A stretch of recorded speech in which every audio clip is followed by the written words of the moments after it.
Siman Gimel, Sa'if Beis Shmuel Sif Cotton Tes. The Ramah had brought the halacha down from the Ran, that if a person signs a document, Ani Ploini Kohen, aid, he testifies to the veracity of a document, and in identifying himself, he self-discloses as a Kohen. So the Ran would consider this Bizman Azeh sufficient evidence to determine that the person is a Kohen.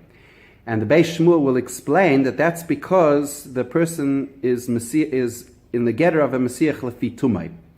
Now the gather of Mesiach Lefi Tumai is basically understood as you need to have two characteristics to be present for something that a person says to be considered Mesiach Lefi Tumai. And if it is considered Mesiach Lefi Tumai, then the person is more believed that it's a higher form of evidence than if a person self-discloses self-discloses that evidence.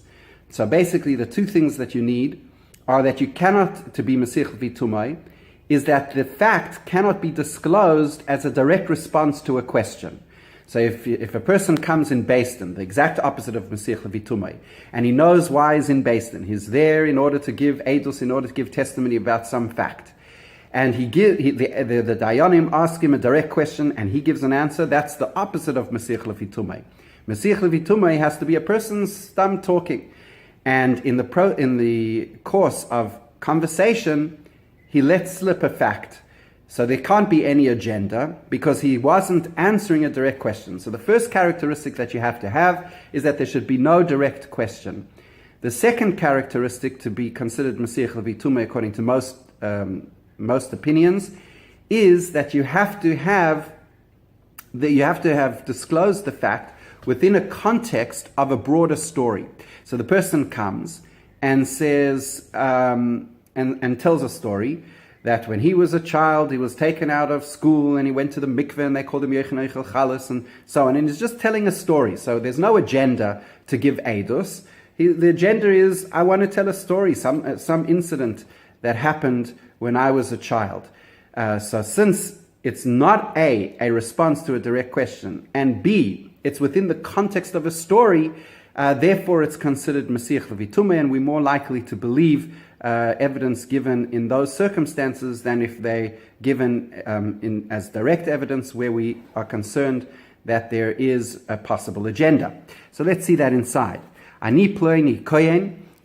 If a person signs a document or signs that he's an aid on a document, and when he identifies himself, he uses the fact that he's a kohen. Kosav Haran, the Ran who brings this halacha down, who the Ramah gets the halacha from, writes the reason as well. Hata mishum deloi gara mimesiach lefi sumai dehu kohen, because it's no worse, according to the Ran, than a person who's mesiach lefi tumai that he's a kohen. Because remember, the person over here, it's not a response to a direct question. He's writing that a shtar is a valid shtar, and he happens to mention that he's a kohen. But that fact that he happens to mention that he's a kohen is not problematic, and it's not a response to a direct question. Therefore, it's not problematic, and therefore, according to the Ran, that reaches the threshold or fulfills the criteria of a person who's being Mesiach Lefi Tumai. And so the Ran maintains that even if it's not within the context of a story, the second characteristic that you could possibly need for somebody to be Mesiach Lefi Tumai, even if that's not present, the Ran would consider it good. Would consider it Mesiach Lefi Tumai. So if the person says something not as a direct response to a question, and clearly his agenda is not to testify about the fact that he's talking about, but his agenda is for some other reason, then it is considered, according to the Ran, Mesiach Lefi Tumai.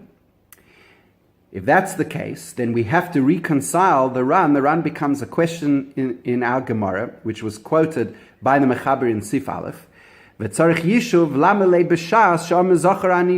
So why does the Gemara and the halacha that was quoted in Sif Aleph, why does it go to such great lengths to explain that a person is Messiach that the person told this whole elaborate story about when he was a child and so on. The mashmam im amr stamani kohen lo yav Messiach lefi tumei.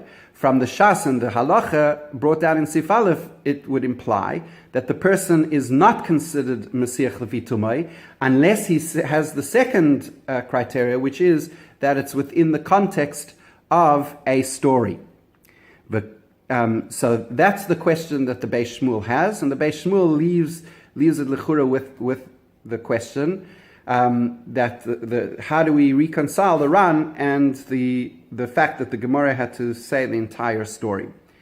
A possible answer to the Beis Shmuel's question is that in fact there's a possible third incidence where a person could be Messiach lefi tumei, and that's specifically when he signs. So if the person would have given verbal testimony, ani ploini kohen aid, or ani ploini kohen, that wouldn't be accepted. But when a person signs, it's a lower level of an agenda, of having an agenda. Why? Because when a person's signing, it's his signature. He's not even thinking. A person, when they sign their signature, there's no conscious thought that goes into a signature. It's a standard signature, and he keeps signing the same signature again and again. So that would imply that over here, perhaps there's a third category. So there's two categories that potentially need to be present in order to make a person Messiach lefi tumei.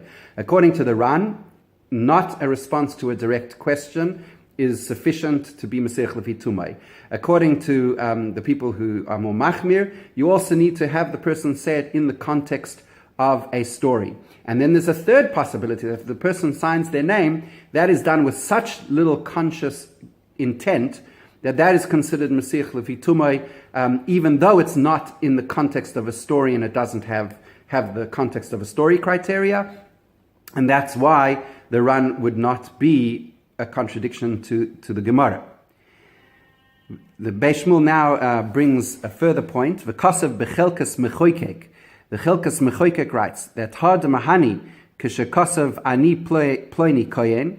When does it help that a person writes, I am a kohen, he signs a document that, and when identifying his signature, or in his signature, he mentions the fact that he's a kohen. When does that help? Hainu dafke be'eretz Yisrael. That helps only in Eretz Yisrael. The yesh sham truma, because in Eretz Yisrael there's truma. Ve'en koden oisa l'Torah b'lo raya, and therefore, since we are oila, there's a path between being called to the Torah first and eating truma in Eretz Yisrael. In Eretz Yisrael, before you call a person to the Torah, because it has much more severe consequences, it could lead to the person eating truma, we have to bring a raya that the person we have to prove that the person is a kohen in Eretz Yisrael before we'll give them an aliyah. Mashen ken chutz laaretz, where we'll give a person aliyah even without a raya. The threshold is much lower.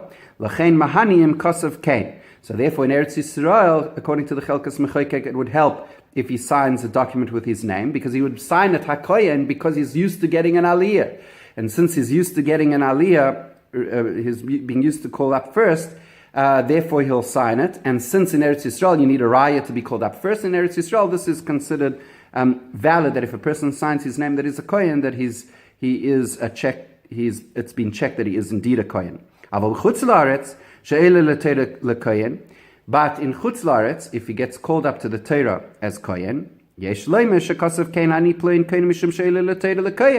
you may just say that he wrote ani ploini kohen because he's used to being called first to the Torah as ha-kohen. That's how they call him up. Yamoid ploini ben ploini ha-kohen. Lachein ein seimchim al zeh bechutz laaretz, I think. So therefore, we wouldn't be seimech on this in chutz laaretz. We wouldn't accept the fact that he signs his name ha-kohen in chutz laaretz as being sufficient proof to say that he is a kohen, and this din only applies according to the Chelkas mechoykek quoted in the Beis Shmuel here in Eretz Yisrael.